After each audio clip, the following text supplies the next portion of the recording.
So these are the limitations we have seen in the traditional approach. Let me recap what we have discussed yesterday, and let's see one more time. So what are the limitations we have seen, and we'll move to how to overcome these limitations. Okay. So the limitations we have seen, it's a cost. It's more, it is cost effective. Like there is more money is involved in it when the data grows, and it's a time consuming process because it does not have a data locality, and because the data is not processing parallelly, and there is no auto fault tolerant, and the scaling is very difficult, and there is something called, there is no auto replication, we'll call as a replication, no auto replication.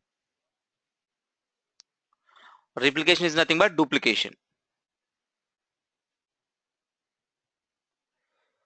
Okay, these are the limitations we have seen yesterday. And after that, and who is causing these limitations? When when that existing environment was working fine, it was working very well, it was a nice design as well, then all of a sudden why we started seeing the problems? Because the data is grown, because the data is grown. So whatever the data is grown, that data, the existing approach is not able to process, store and process effectively, or in a given point of, in a given time. So that data we are calling as a big data. So we have discussed about the big data yesterday. And can anyone tell me what is the big data? What is the big data? Can anyone tell me what is the big data? The data The data that which cannot cannot handle by RDBMS. Okay, very good. So the huge amount of the data which is not able to process effectively or process efficiently using current system in a given time, right? That data we can call it as a big data. Okay, this big data has this big data has some classifications. The data has been classified. It's not only big data, even the small data also we can classify it based on they appear, based on the format of the data, based on the schema it follows, based on the schema it follows, or based on it appears, or based on the format of the data, right? So the big data has been classified into three categories. The big data has been classified into three categories. I Let me keep others in mute. Guys, if who are is not talking, please keep yourself in the mute, so that will help us to help others to not get disturbed. Good, everyone is in mute. Okay, so the big data has been classified into three categories. Can anyone tell me or ping me here what are those three categories? It has been categorized, or it has been classified into three categories. Volume, variety, No, velocity. I'm talking about the classification. I'm not talking about the characteristics. So there is a slight difference between these two. Uh, yeah. Structured data, unstructured data, and semi-structured data. Unstructured data also. So there are three categories: Structure, unstructured, and semi-structured. structured data. Second one is semi-structure. The third one is unstructured. Unstructured. What is the structured data? When you look at the data, when you consider a data, when you look at the data, the whole data is following. The whole data is following same pattern or same schema, and it is following single delimiter, which has a single delimiter, same delimiter, single delimiter in the sense same type of delimiter. It can be multiple places, but it should be a single delimiter. A simple example for it, your tables, database tables. So the tables looks like columns, right? The table looks in the form of rows and columns, right? The table will look in the form of rows and columns, right? When you look at this data, it is similar. It is following a single single delimiter, that's called columns. It can be one column, it can be 10 columns, it can be 2 columns, right? You compare any database table, you take any database table, the data will be divided into the columns. The data will be divided into the columns. It means the data, whatever the data we are taking, it is following a single delimiter. It is properly delimited by columns, right? So the best example for the structured data is structured data is tables. Any other example, guys? Any other examples? Your Excel sheets, XLS also looks like the same, right? And another example is CSV files. Another example is CSV files. CSV files are comma separated values, right? The whole data, when you look at the whole data will be in the form of comma separated. Let me show you a simple example for the CSV files.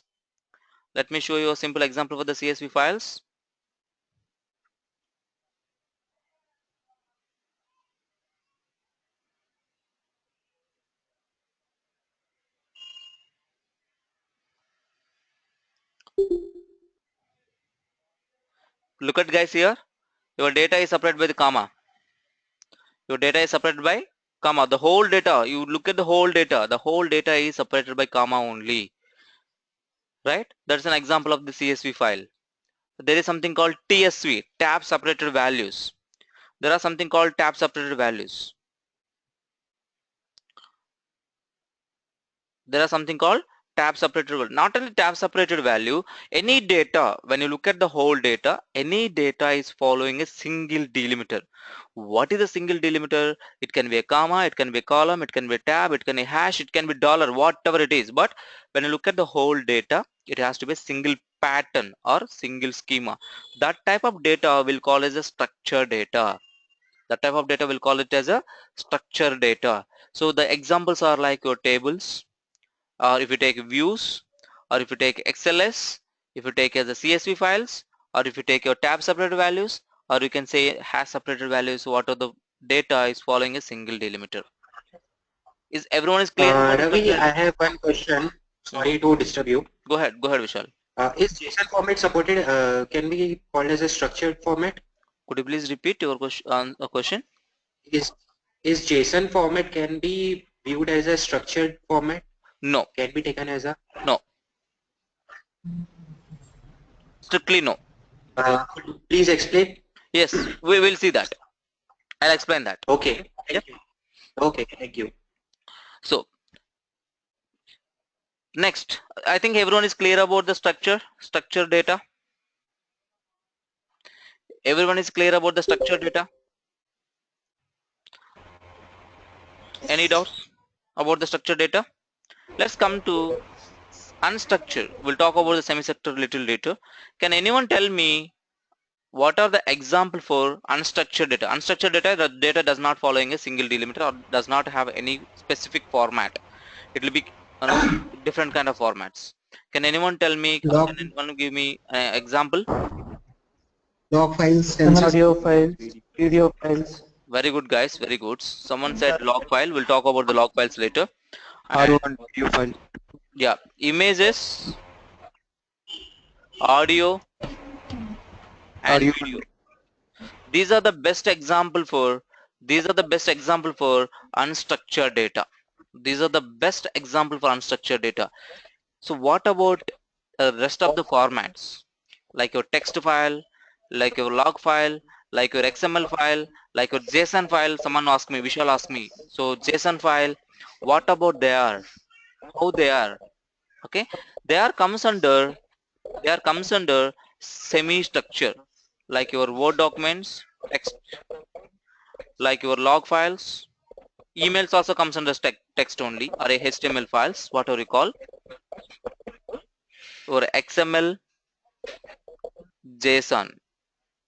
Let me explain these four, because most of the companies are dealing with the semi-structured data. some people might told you that, or some blogs might be saying that your text log XML or comes under unstructured. When you consider you have only two categories. When you consider you have only two categories, that time apart from table, XLS, CSV, TSV, these type of data, rest of everything will fall under unstructured. But when you are categorized three categories, structure, semi-structure, unstructured, they have a specific type of data. So unstructured data, image, audio, video, everyone is clear about it. Structured data, tables, Excel sheets, CSV, who has a single delimiter? Yes, that's also clear about it. Coming to the semi-structure, the semi-structure is, someone will say that, how can you say text file is a semi-structure? How can you say text file is a semi-structure? Because it does not follow any schema. If you, when you compare two type of text files, you will not find any common thing. But if you look a little deeper, let's say you come little down, like one level down, when you look at the little deeper, you will find all text files are collection of lines, collection of records. You can call it as a record or you can call it as a line, right? Each line is a collection of words. Each line is a collection of words. In the line, the words are separated by single space. Yes, I do agree. Most of the places it's not only a single space. It can be tab. It can be subheadings are there. It can be bullet points are there. It can be different formats. But when you look at the little deeper, that's what I'm trying to say here. If you look into a little deeper, you will find something to delimit it. Right? When you compare two things, you'll find something to delimit it, like a space, which will give you a word by word, right? If you take any number of files, any number of text files, you compare it, every text file will contain the words only, which is separated by the single space. Clear, guys? How can I say a text file is a semi-structure? Correct. When I look at the high level, I will not find any structure there. But when I look into part of the data, if I take a part of the data, yes, I'm able to find some structure for it. Is this clear? Text. Can I say a text file is a semi-structure? Yes, sir. Yeah. Yes. Next one, coming to log file. Coming to log file. So I think I should have some log files. Let me see. In my data set, I might have some log files. One second, guys. Okay, let me draw here, not a problem. So no, it's easy to write. So I can write a log file here. Let me write. How your log file looks? Your log file will have, there are different kind of logs, guys. There are different kind of logs. So you have application logs, you have a system logs, you have, there are different kind of logs. Let's take some log file.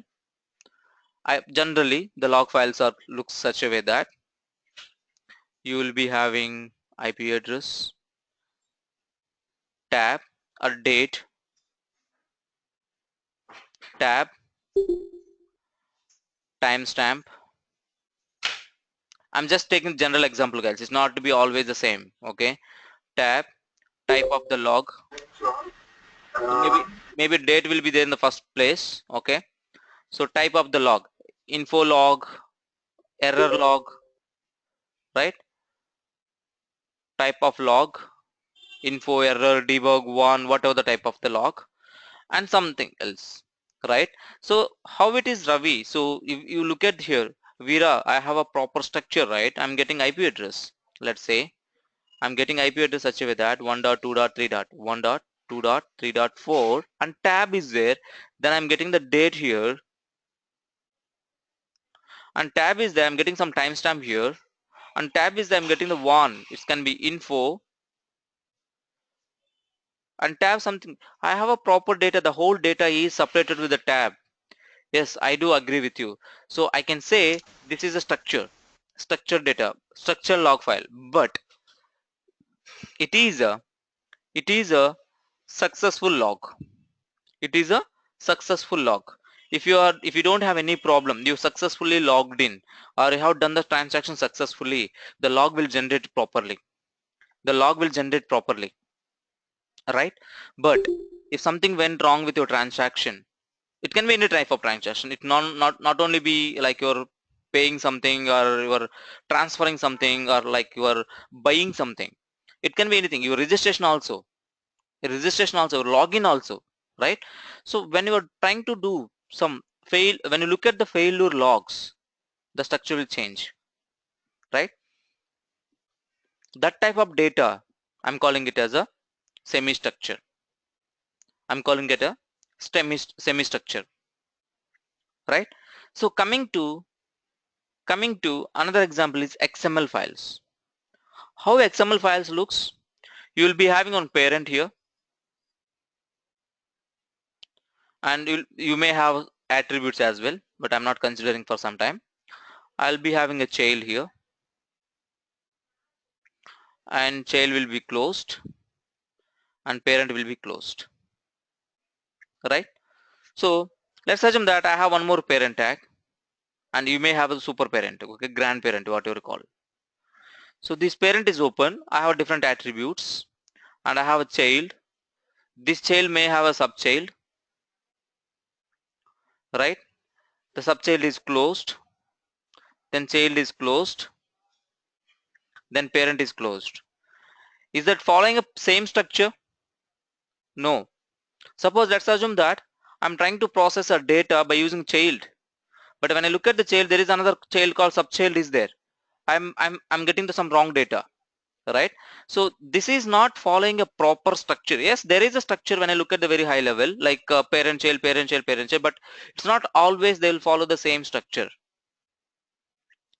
right? So you have to parse it. XML, you have to parse it into a proper structure. What is the structure you need? Then you have to do it, right? Coming to the JSON, I think I have some JSON example. I'll show the JSON data. I have the JSON data somewhere here. So I'll tell you that how the JSON looks. The JSON data looks such a way that you'll be having curly braces will be open, and you'll be having key and value, and you'll be having again key value, again key value. What Ravi, when I look at this data, I have a proper key and colon and value is there. How can you say it is a semi-structure? Correct? The value, again, it can be array of key values. My value can be again array of key values, or this value again it can be other JSON object. It can be other JSON object. This data or this value can be again a JSON object, which can be contains again multiple key value pairs. So it does not have the same structure. When I look at the others, it does not have the same structure, right? So that's why I can say my JSON data is semi-structure. It has a Jackson. There are something called Jackson parser. You can have a different parsers for the parsing the JSON data. Okay, Vishal, go ahead. So I think you are trying to ask something.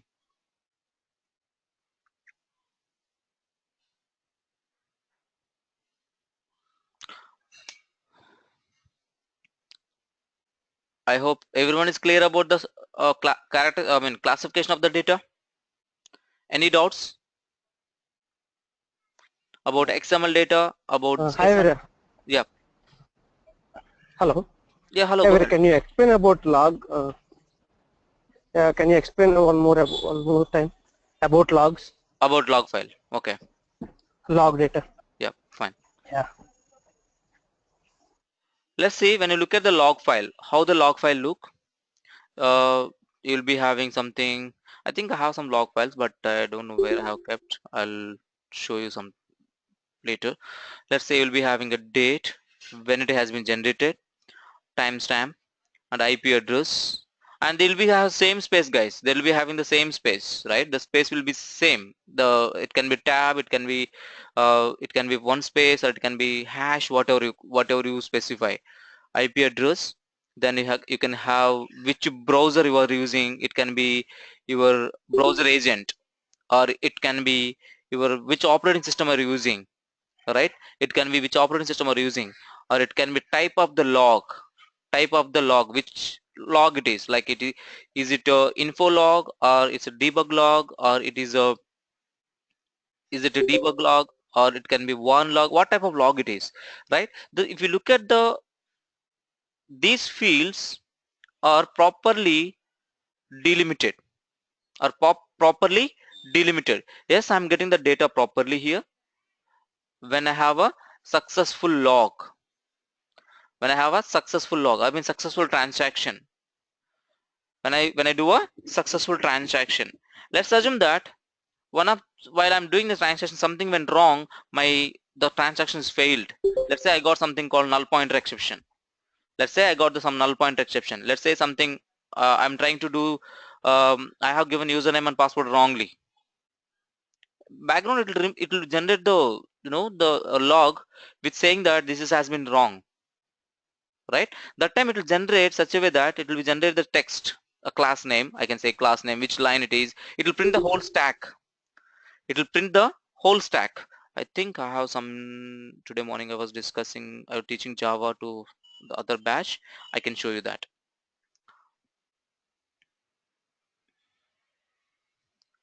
Look at guys here. This is the log. Right? So if it is successful log, yes, it will print properly, everything properly. But if something goes wrong, it will print like this. I mean, if it's Java log also, it is Java log, or we are printing like this. Everywhere it is the same kind of, right? So if something goes wrong, error log, let's say it's error log, it will not be in a proper structure format. It will be generating error code, it will be generating where it has been occurred, what is the line, what is the class, right? So you'll be getting such kind of things, right? So that's why your failure log, you can say it's a semi-structure. The failure log, you can say it's a semi-structure. Clear, Srinu? Yeah, we are cleared. Thank you. Yep. Okay, these are about classification of your data. There is something called characteristics of the data. Guys, we still not yet get into the Hadoop thing. Still we are looking about what was the traditional approach and what is the data and what is the characteristics and classification of the data. So we'll be getting into Hadoop very soon in a few minutes. So please be with me, or stay with me. Another one is characteristics of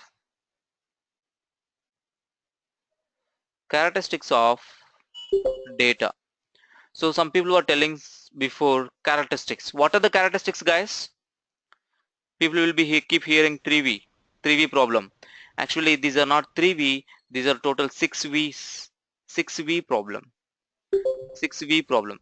The first V is volume. How much amount of the data is getting generated? How much amount of the data you are getting processed? The volume represent how much amount of the data, the size of the data it will be representing, the first V. The second V represents velocity, how fast the data is getting generated. Whatever the data you are representing in the volume, that volume of data, how fast it is generated, how fast.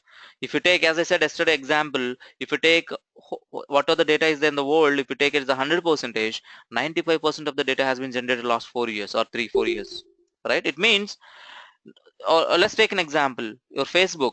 Do you guys know how much data the Facebook is generating per day? 100 TB. Twitter, as similar as that. YouTube, if you see, every second 40 new hourly videos are getting uploaded. Each second, it means 40 new videos are getting uploaded, which each video length is 1 hour. I mean, so average I'm talking about, right? So it means, so again, it's a quality. So with a HD quality, different size, normal quality is a different size. So it means that there are huge amount of the data is getting generated in a fraction of seconds. So that will represent by how fast the data is getting generating. That will represent by your velocity. Guys, first V is volume. The first V is volume, how much amount of the data you are going to process, or how much amount of the data you are getting. or you may expecting how much amount of the data it may come in next few days or next few years. So now my business is getting improved, so how much amount of the data I may get, right? So to get the data, how fast the data can grow, how fast the data can come, so how fast the data is getting generated, that's represent second V. The third V represent variety. So variety means different type of data. We have just checked structure,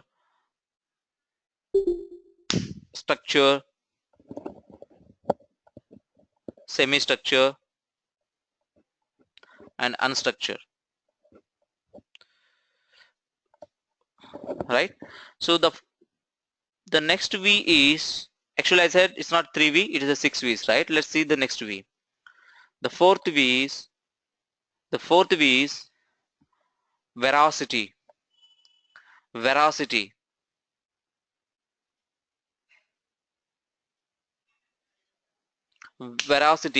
how good the data is, how trustworthy the data is.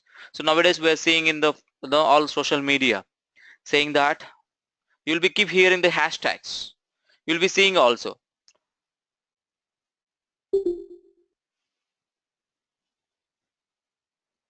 India versus Pak. What does it mean?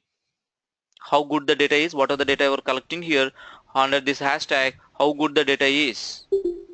Are they talking about a match, are they talking about a war, are they talking about a business? How trustworthy the data is, how accurate the data is, how good the data is, that's represented by your veracity. Your veracity. The next one is variability.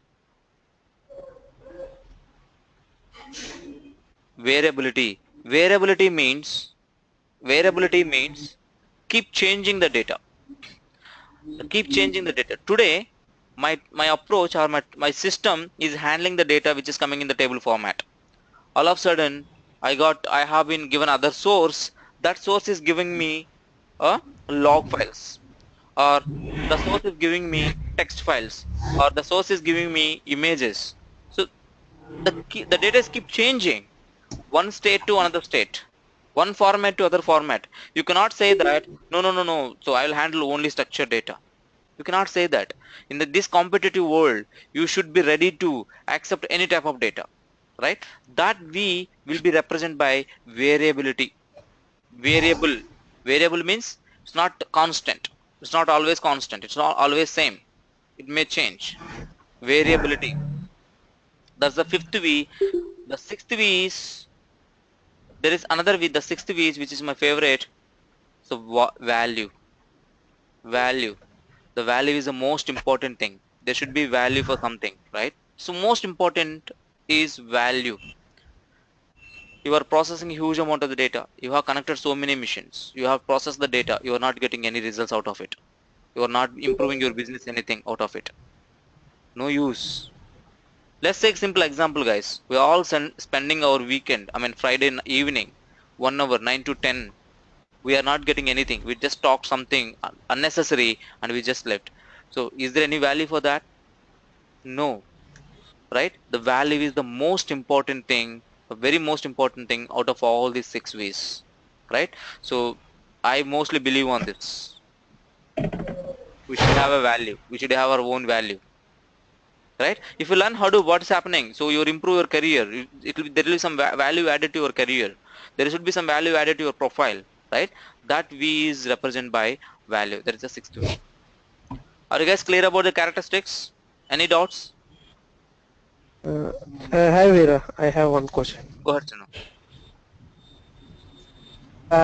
What's the difference between like variety and variability? Even Very good. variety also like it's like Very good question. So I was expecting this question. Yeah. So the variety says that different type of the data, and variability says that the source itself is changing the data. The different types of the data is different, and the same data is changing from one format to the same source is changing one format to other format. That's a variable. Your data may change. The variety represent your characteristics, your classification of the data, And the variability says that whatever the data you're processing today by connecting some source, that source may give a different data tomorrow. Hey, Bira. You mean to say the same data will comes different types of, Yes. like Different for 1 hour format. it will come TXT and another hour it comes CSV. Yes. Yes. Okay, thank you. Hi, Bira. Can you please explain the veracity once again? Okay. Veracity says that how good the data is, how trustworthy the data is, how accurate the data is. You will be seeing that hashtags. What does it mean? The hashtag hash India versus Pakistan. What does it mean? What is it representing? You will be seeing the symbols. So I don't like to call emoji. I'd like to call like the symbols, what you call emotions or whatever you call. So what does that symbol represent? You should be ready to read that kind of data. You should be ready to okay, we should get some meaning out of it. That kind of data. Okay. Okay. Thank you. Any other doubts, guys?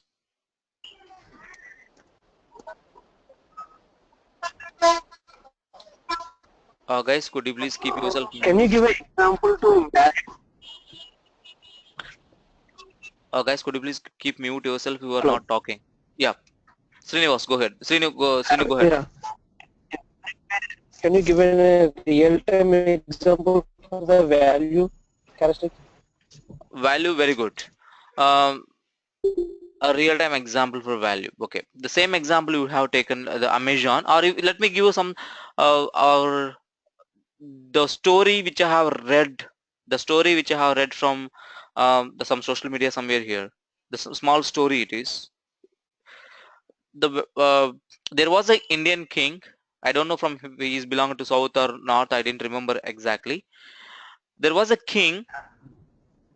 The king went to UK, London, and in the London he visited to one of the showroom, a car showroom, which is called Rolls-Royce. And we know that our Indian culture, Indian tradition, the how we wear the dress and all, right? So by seeing the sales manager, salesperson, he neglected him. Neglected means he didn't give a proper respect, right? The king and our leaders will expect the respect, right? They expect the respect. Wow, nice right? Okay, so this guy didn't get the proper respect from the salesperson. Then he felt bad for the day, and he came back to the hotel, and he called his personal assistant, we can call PA, and he asked him to call the Rolls-Royce showroom. How many cars are there? Book all the cars, including the delivery charges. So they booked all the cars. They booked all the cars. And the next day, the king has to go and get the cars delivered, right? So the king said that he will come tomorrow for the getting delivered the cars. So the people are waiting for him with the red carpet, and suddenly the king is get into the showroom. These guys are surprised. The king still he kept in mind that the whatever the whatever the behavior they have behaved at him, and he took the cars, and he came back to India. And once he reached India with the Rolls-Royce cars, what he did, you guys know? He started collecting the garbage like a municipal vehicles. He started cleaning the roads by by adding the sweepers to the cars, and they started collecting the garbage. There's 6 cars, right? That's the Rolls-Royce brand, #1 brand, right? Then all the news has gone viral. I can say worldwide it has been spread out, and everyone started looking at it. Might be something wrong with the brand or something wrong with the car. That's why the king started using the cars for the garbage collecting, right? So what happened? All of a sudden the stock has been gone down. The sales has been gone down the Rolls-Royce. Then they started analyzing what was the wrong, where it went wrong. Then they found the news. Okay, this is what went wrong. So some guy from the India who is using these cars for this purpose, right? So then what happened? So then they all of a sudden they realized it, the mistake, the thing what they have done, and they come to the they have written some letter, it seems, or they came to India. I think they came to India and they apologized the king, and after apologizing, like they have compensated the new cars, they have taken back the old cars and they have given the new cars. So here you see the value, that value, the purpose what is using is a more value, that the value is more important, right? Let's say all of a sudden tomorrow Sachin Tendulkar comes and said that he has took one mobile and said that is a the worst mobile. I'm not using this mobile, he just thrown out. Tell me how the sales will go down or not? Very simple, the sales will go down obviously, and there is something Yeah, it happened, will go down. right? So it means the value is more important. Okay, that's the one real-time example which I love to explain to the people. That's the one. Let's take a big data world example itself. Let's say yesterday what we have done to, we have taken some Amazon data, we processed it, and we want to know how many new registrations, how many mobiles, how many books and home appliance. Last 1 year data, I have processed it, but I didn't get any results. I have processed 1 year data by using this much big resources. I didn't get any valuable information out of it.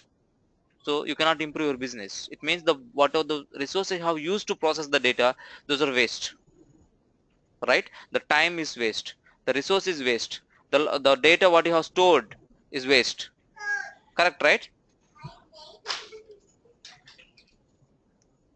Yes, yes, got it. Yeah, that's an example for value. A simple example, guys. We are learning Hadoop, or we are going to do a CCA certification. What it will happen? It will add a value to your profile, right? Your professional profile, right? Very simple, right? So that's the importance of the value. I hope everyone is clear about it. I hope everyone is clear about it. Let's get into the Hadoop now. So now we have seen the problem, we have seen who is causing the problem, and we have came to know about something about the who is causing the problem. Let's see how to solve the problem. Let's see how to solve the problem. The solution is, we have seen the problem, as I said. The solution for that problem is Hadoop. The solution to the problem is Hadoop. What is Hadoop? What is Hadoop? Can someone tell me? I know if you guys gone through my YouTube channel, or if you guys are attended my sessions before. Someone tell me what is a Hadoop? Hadoop is a Java-based framework. Okay, It processes the data and stores the data. very good, very good. Hadoop, Huge amount of data. yeah, yeah.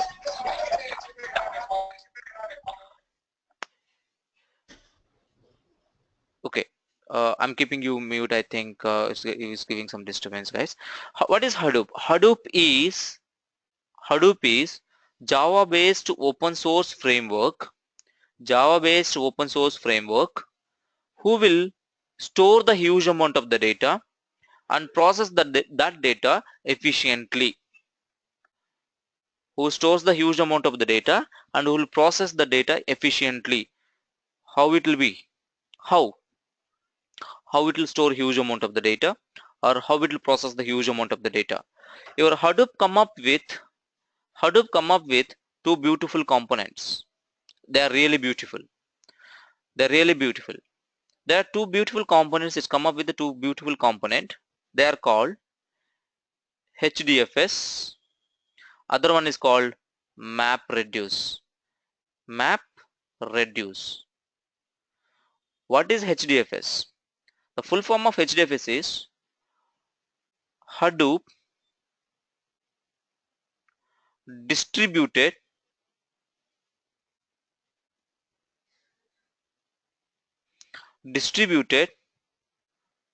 File System. Hadoop Distributed File System. And other one is, it is Map and Reduce. Map and Reduce. The other one is map and reduce.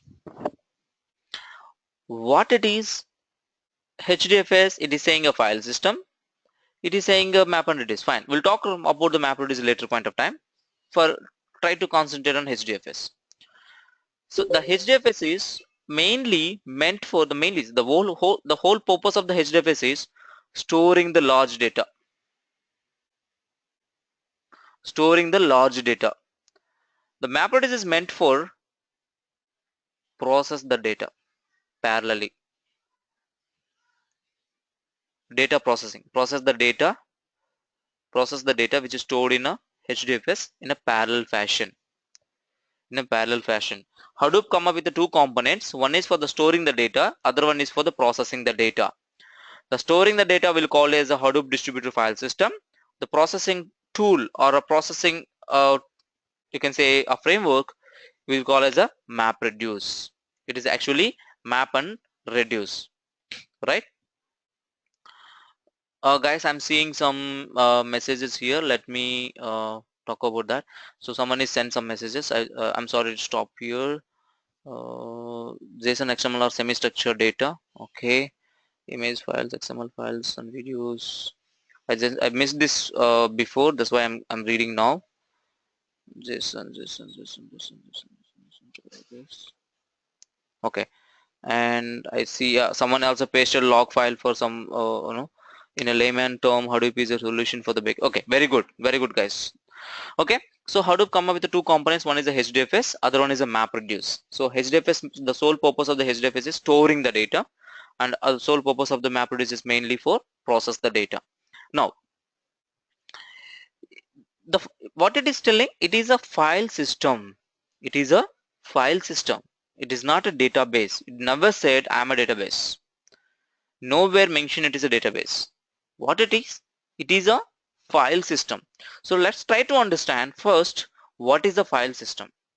Can anyone tell me what is a file system? Can anyone tell me what is a file system?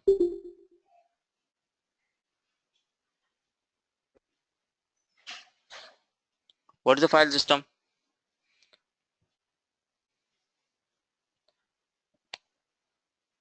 So we have a different kind of file systems. I have Windows file system. I have ext file systems.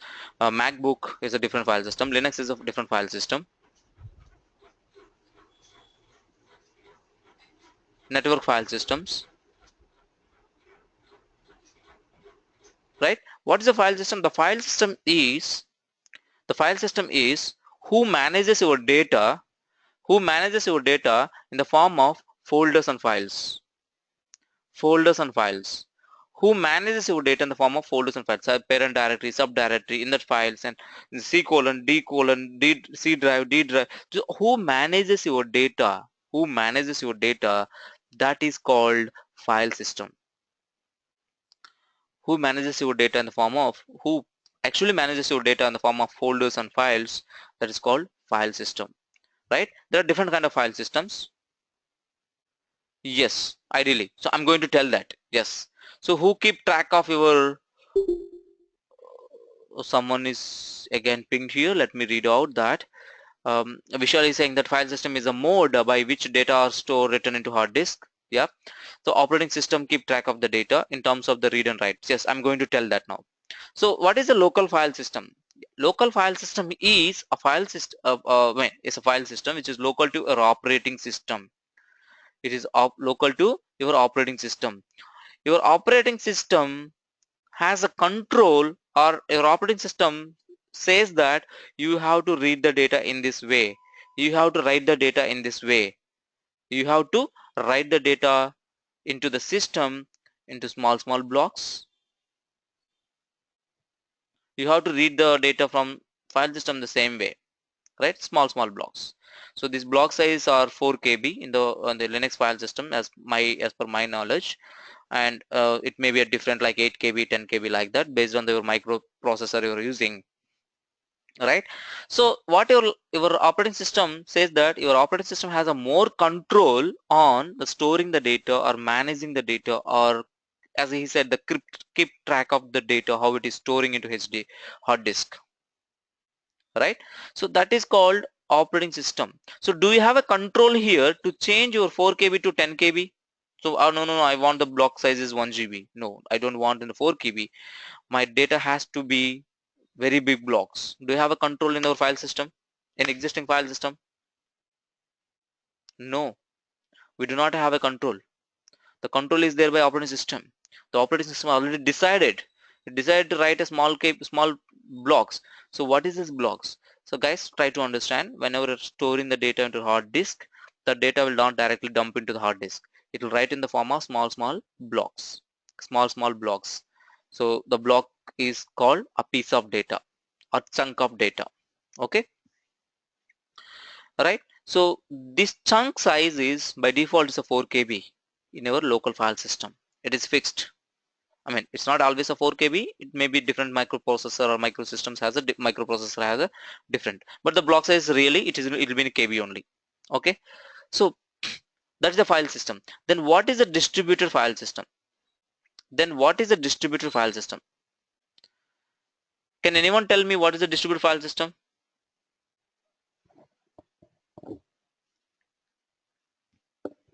Can anyone tell me what is a distributed file system? Can anyone tell me distributed file system? Different nodes. Data is across the data node. Okay.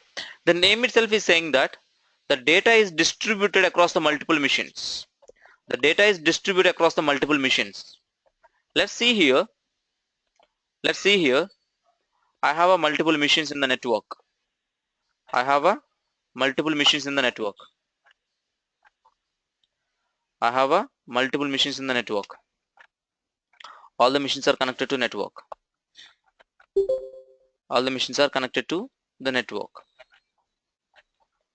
Now this machine is for employee. This machine is for student. This machine is for projects. And this machine is for, let's take softwares. Okay. Now I have a client. Now the data distributed across the multiple machines, all are connected to the network, and this layer, when they connected to network, they start sharing the data. They start sharing the data to one specific location. That location is called DFS. This file system, you can call it as a network file system. We can call it as a network file system. So let's assume that this client is trying to access the employee. He no need to go ahead and talk to this employee directly. If he connect to the shared drive or this network file system, he can able to see all employee data, all student data, all projects data, all software data. For a client, it is like a single hard disk. For a client, it is like a single hard disk. It is for him, it is a single entry. For him, it is a single entry. He no need to log into multiple machines multiple times. Right? That is called distributed file system. That is called distributed file system. So very simple example, guys. We have the shared drives in our organizations. We will be sharing the data. Let's assume that our colleagues have started sharing the data and I want to look at.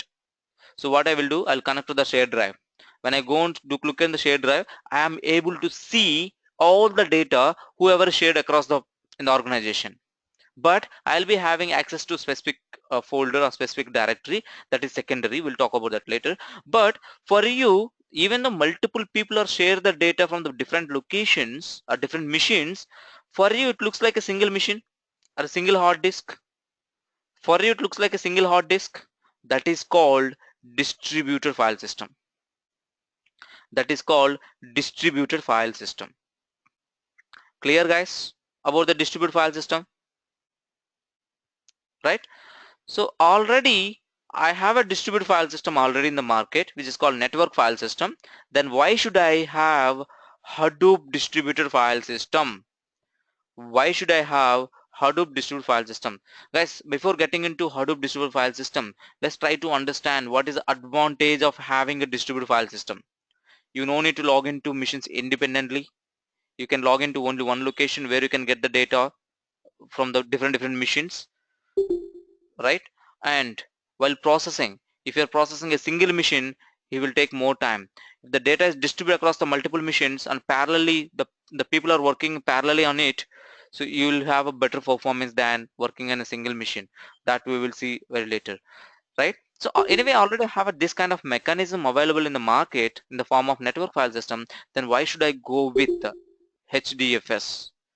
Then why should I go with the HDFS? There are some limitations with your distributed file system. The limitations are the whole data will go into a single machine. Let's say employee data, whole employee data will be there in a single machine. The data is not shared with others. The other problem is backup. If this machine goes down, gone. So when I'm processing this data, let's assume that I'm accessing employee data. This machine is gone. I'll lose the data. It's a sequential process, right? It's a client server architecture. I have to go ahead and give the request to get the data, right? So these are the limitations are there with the distributed file system, and also your block size is 4 KB. And also block size is 4 KB. What is the problem if I have a block size of 4 KB? You have to get the data. You have to made more seeks.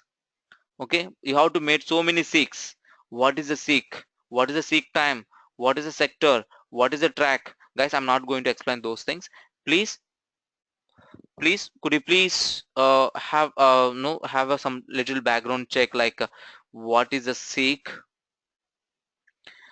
time, data transfer rate, data transfer rate, sector, tracks. Guys, please try to understand these terminologies. These are the way we store the data, the way we retrieve the data. If you have a small blocks, for each block you have to make multiple seeks, right? It will take more seek time. And what is the data transfer rate? What is the seeking time? What is a seek? What is a sector? What is a track? And what is a read and write head? So please, you guys can have a look at them, right? So now, so anyway, I already have a distributed file system. Then why should I go with the Hadoop distributed file system? The very simple reason, guys. Hadoop distributed file system says that HDFS, it's a Hadoop distributed file system, is a layer, a virtual layer on top of your local file system. Let's say this is my local file system where I have connected multiple machines or whatever it is. So this is my local file system. This is my local file system. The HDFS is a virtual layer on top of this file system. We'll get this layer by installing Hadoop software. It's also a file system. When I'm loading the data into this, when I'm storing the data into this, my data, the block size is very big block compared to the local file system blocks. It is, the block size is 64 MB or 128 MB, based on the version you are using. Hadoop 2 uses 128 MB. Hadoop 1 uses 64 MB. But still it's a flexible. You can go ahead and configure. The size of the block. Okay, that's the first point, number 1. Hadoop says that my block size is, yes, it is configurable. You can go ahead and change it. Okay, so we will see how to change and all those things. The first difference is my block size is very bigger. The second difference is whenever load the data into this layer, I will keep in 3 different machines. I will keep the data into 3 different machines. Replication, it's called auto replication. Duplication, that is called replication factor. By default, the replication factor is 3. And the third difference is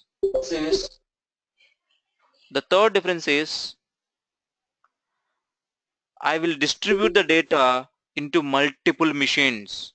Let's say I want to store the employee data. My employee data will go into all the machines. I mean multiple machines, not all the machines, multiple machines, not in a single machine. The HDFS says that I will not store a data in a single machine. I will store the data, the same data, into multiple machines.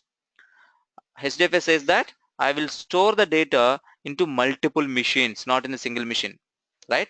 But your local file system says that whenever loading the data, it will be there in a single machine, right? If that machine goes down, either you should have a backup, or that is not automatic backup. You have to take a backup. That's not automatic backup, right? So these are the differences. We will know more about it HDFS. Okay, we will know more about the HDFS now. So guys, I know it's getting late for the few guys, so I'll be spending another 15 minutes of time, then we will stop. Okay, so everyone is clear about why we need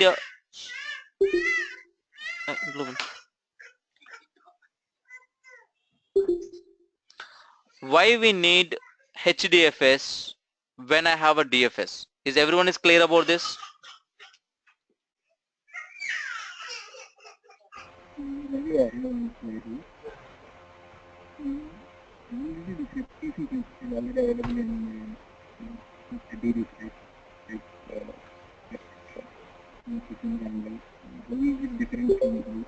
Arjun, I think I'm getting something. So are you asking something? Yeah. Tell me, Arjun. Already we have this replication concept. Already we have this replication concept in Vertica and some of the DBs, right? RAID or something How you're is talking it about. different in? You're talking about RAID or some databases, right? But, I mean, I really not sure about those databases. I never, work with them, or even I didn't heard about them. Sorry, I'm not able to give you a proper, the difference between these two. If you Okay, that's fine. give me some Thank time, you. I'll just get some information. I'll update you. Okay. But here the way it Thank you. stores is different. I mean, as per my knowledge, in the Hadoop, the way it chooses the machine is different. The replication, the way it chooses is different. That I will show you anyway. That is called rack awareness. We will talk about it. That's called rack awareness. I'll be explaining that in the coming classes. Okay. Thanks, Yeah. Ravi. Yeah, there may be a replication. I think, I mean, if I'm correct, I'm just guessing with other databases. So other databases the replication may be a 3, but the way they store is maybe different than HDFS. Shekhar, do you want to add any point to that?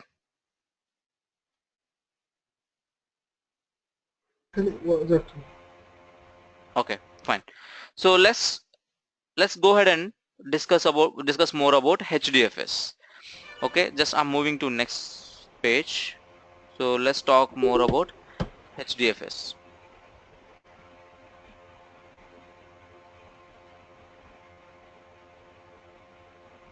So HDFS means Hadoop Distributed File System. It's also, as I said, it's also a file system, distributed file system. It follows its own architecture. It follows its own architecture. What is that? It follows its own architecture. It follows an architecture called master-slave architecture.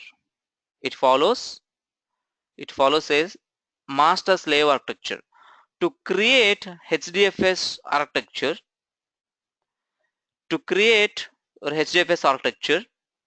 we should have two type of machines. Not two machines, guys. Two type of machines. Okay, I should have two type of machines. What they are? One is master type. One is master type. Other one is slave type. Other one is slave type. And client, anyway, the client is, it can be slave or it can be master. We'll talk about that later. Or it can be a dedicated machine. So there is two type of machines. One is a master machine. Other one is a slave machine.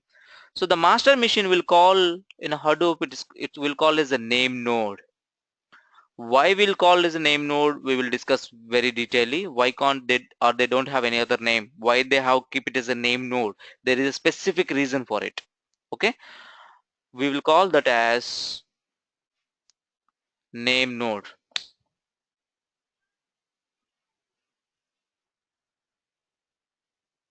Name node. Okay, and there is something called the slave nodes. We'll call as a data nodes. The slave nodes are called data nodes.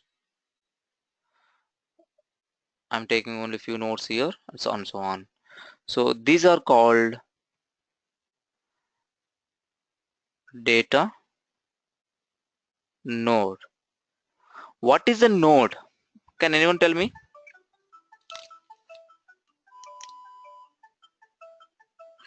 One We second, can guys. say One. mission.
Sorry, guys, we got a call and I just okay.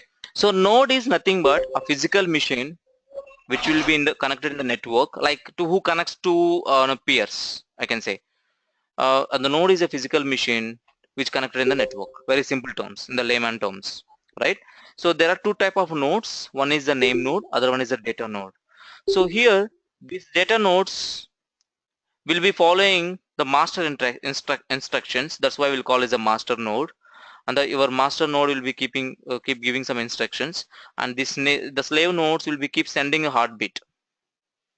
The slave nodes will be keep sending a heartbeat every 3 seconds. Every 3 seconds they will be sending a heartbeat. The protocol also I can tell you guys is a RPC protocol. We'll talk more about the communication channels later. These data nodes, they will be keep sending heartbeat to a name node saying that I am alive. And these data nodes are the machines who actually stores the data, who actually store the data. These are the data nodes, these are the machines who actually stores the data. Your name node will not store data, guys. Try to understand. Your name node will not store actual data. Your name node will store only metadata. Your name node store only metadata. So the slave machines who actually stores the data, these machines are connected through a network, right? They'll form a HDFS layer. So the HDFS layer itself is a name node and data node. So these machines, if you take, these are the physical machines, all are connected to the network, and they'll form a layer called HDFS layer. And these guys will have their own operating system, guys. They'll be having their local file system again. This guy will have its own local file system. This guy will have its own local file system. This guy will have its own local file system. Along with that, they will be having one more file system that is called HDFS. So as I said, your slave machines will be keep sending a heartbeat to your name node every 3 seconds. Every 3 seconds, your data nodes will be sending a heartbeat to name node. If any of the data node didn't send the heartbeat three times within 10 seconds, it means that that machine is dead, or that machine is gone out of the network. That machine will not be considered as part of your HDFS cluster or Hadoop cluster. And so they will maintain all this track of the tables, who is alive, who is dead, and all. The name node will be maintaining that. So that guy will be keep track of it. Okay, let's say after some time that machine is started alive and came back to the network, and it started sending the heartbeat. Then that machine, it will be considered as part of the cluster. This is high level architecture of your HDFS. How this HDFS works, we will talk in detail in the next coming class, in the coming class. So before closing our session, let me give a little introduction about these tools. I mean this architecture. So the name node will be sending the instructions to the slave machines, and slave machines they will be keep sending the heartbeat, and they will also sending the block report. So what is a block report and all, we'll talk about it later. We'll talk more about what is a block report. Okay, how they will send the block report. And these all machines are connected internally. Okay, and this connection will call as HTTP protocol. This connection is RPC protocol. There will be something called client here. The client to name node also RPC protocol. We'll talk about the protocols very detailedly, not to worry. I'm just giving you introduction about them. Okay, so if you look at this architecture, guys, do you see the similar kind of architecture in our organizations? Like there is a master, a manager, and the other team members apart from manager. Correct? Who is really, let's say there is some development work came. Is your manager will assign the development work himself, will work on it? Most of them will not do, because they have their own thing to do it. They are meant for the different purpose. If your manager is doing a development, if your manager is doing testing, your manager is doing the managing, your manager is having a calls and all. If everything is doing by manager, why do we need? Right? So your manager will not actually do actual development work or testing work, whatever the manager is. So he has meant for the different purpose. He has other things to do it, right? But who actual work will be done by? Team members. Correct? The development or testing, whatever it is, right? So the actual work will be done by whom? Team members. The same way here, the actual data will be loaded into data nodes. The actual data will be loaded into data nodes. That's why we call them as a data nodes, because they stores the data. Physically, they stores the data into their hard disks, but a name node will not store the data into their hard disk. They will be having something else. The something else is nothing but metadata. So we will talk very detail about the metadata, because it's really important to understand what name node maintains. It's really important to understand the architecture, right? So we will see all this in the coming class. So I would like to wind up the class now. If you guys have any doubts, please go ahead, and otherwise you guys can leave for the day. Hi Viraj, this is Sai. Where do we have the next class? 1 second. Tomorrow